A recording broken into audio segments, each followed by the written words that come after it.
അതുകൊണ്ട് വലിയ ഭാഗ്യമാണ് ഈ ഒരു സംഘടനയിൽ ഞങ്ങൾ പ്രവർത്തിച്ചതുകൊണ്ട്, ഈ സംഘടന ഒരു മെമ്പർ ആയതുകൊണ്ട്, ഈ മജ്‌ലിസിൽ കൂടുക നമുക്ക് നസീബ് എന്നതുകൊണ്ട് നമുക്ക് മഹാനായ സുൽത്താനുൽ ഉലമയുടെ ശിഷ്യത്വം സ്വീകരിക്കുക ചെല്ലത് ഒരു വലിയ ഭാഗ്യമാണ്.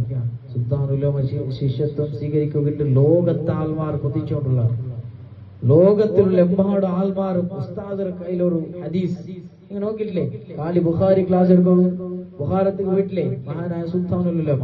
പകൽ ഞങ്ങൾക്ക് ഇത്രയും ഈ ഒരു സെഞ്ചുറിയുടെ ഭാഗമായിട്ട് ഈ ഒരു പദ്ധതി അത് ആ മഹാന്മാരോ മനസ്സിൽ ഉദിച്ചത് ഞങ്ങളെ വലിയ ഭാഗ്യമായിട്ട് ഞങ്ങൾ വലിയ ഭാഗ്യാക്കിയാണ്. അതുകൊണ്ട് ഈ ദർസ് നല്ല നിലക്ക് അത് മുന്നോട്ട് പോകണം. എല്ലാ വാർത്തയിലും എല്ലാ ആൾമാർക്കും, കാരണം വാർത്തയിലൊക്കെ ഞങ്ങൾ ഇൽമുടെ മജ്‌ലിസ് മാഷാ അല്ലാഹ് 30 ക്ലാസ് കഴിഞ്ഞെങ്കിൽ 31ാമത്തെ ക്ലാസ് APU ഉസ്താദിന്റെ ക്ലാസ്സാണ്. ആ ക്ലാസ്സിലാണ് ഞങ്ങൾ സ്റ്റുഡന്റ്മാർ APU ഉസ്താദിന്റെ സ്റ്റുഡന്റ് ചെല്ലുന്ന ഒരു പ്രൗഢിക്കുന്നത്. അതുകൊണ്ട് ആ ഒരു ക്ലാസ്, ഈ ഒരു കിതാബ് നിങ്ങൾക്ക് എങ്ങനെയാണ് ഇവിടെ വിശദീകരിച്ചത് അതുപോലെ നല്ല നിലക്ക് പഠിച്ചിട്ടുണ്ട്. സാധാരണ നിത്യജീവിതത്തിൽ ഒരാൾ എങ്ങനെ ജീവിക്കണം, ഏതെല്ലാം സ്വഭാവം ഏതെല്ലാം രൂപത്തിലാവണം ചില വിഷയത്തിലായിട്ട് കിതാബ് പഠിച്ചത്. മാത്രല്ല ഞങ്ങളെ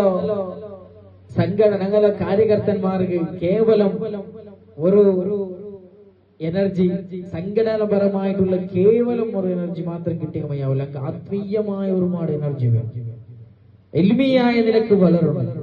അതും കണ്ടെത്തി ഉണ്ടായിട്ട് ഇങ്ങനെ ഒരു പദ്ധതി ഞങ്ങൾ തുടങ്ങിയത്.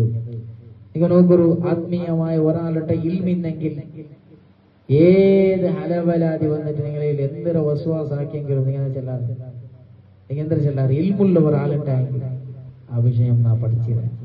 അതല്ല നിങ്ങൾ ഇൽമില്ലാത്ത ആളുണ്ടായെങ്കിൽ, പണ്ട് ഇബ്ലീസ് ചെന്ന് കൊടുത്ത ദിക്ർ ചെന്നിട്ട് ഒരാൾ ഇങ്ങനെ, പക്ഷെ അയാൾക്ക് എന്തുകൊണ്ട് വിവരമില്ല, ഇബ്ലീസ് ഒന്ന് വന്ന് ചെന്ന് കൊടുത്ത, പക്ഷെ അയാള് ഇഖ്ലാസിൽ ചെന്നതുകൊണ്ട് അയാൾ വലിയ മർത്തബ വേറെ വിഷയമാണ്.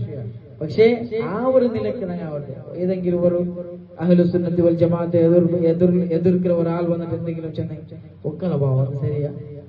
അപ്പൊ ഇതെല്ലാം ഞങ്ങൾ ഇപ്പൊ ആക്കിക്കൊണ്ടുള്ള തപ്പല്ലേ, അങ്ങനത്തെ ഒരു തോന്നൽ നമുക്ക് ചിലപ്പോൾ വരും. പക്ഷെ അത് എല്ലാം ഞങ്ങളെ ഇൽമുടെ പുറത്തെ ഉണ്ടാകും. അതുകൊണ്ടാണ് അലി ഇബ്നു അബീ ത്വാലിബ് റളിയല്ലാഹു അൻഹു ചെന്നത് ഇന്ന ലികുല്ലി ഷൈഇൻ ഖീമത്തൻ വ ഖീമത്തുൽ മർഇ ലിമാ യഅലം.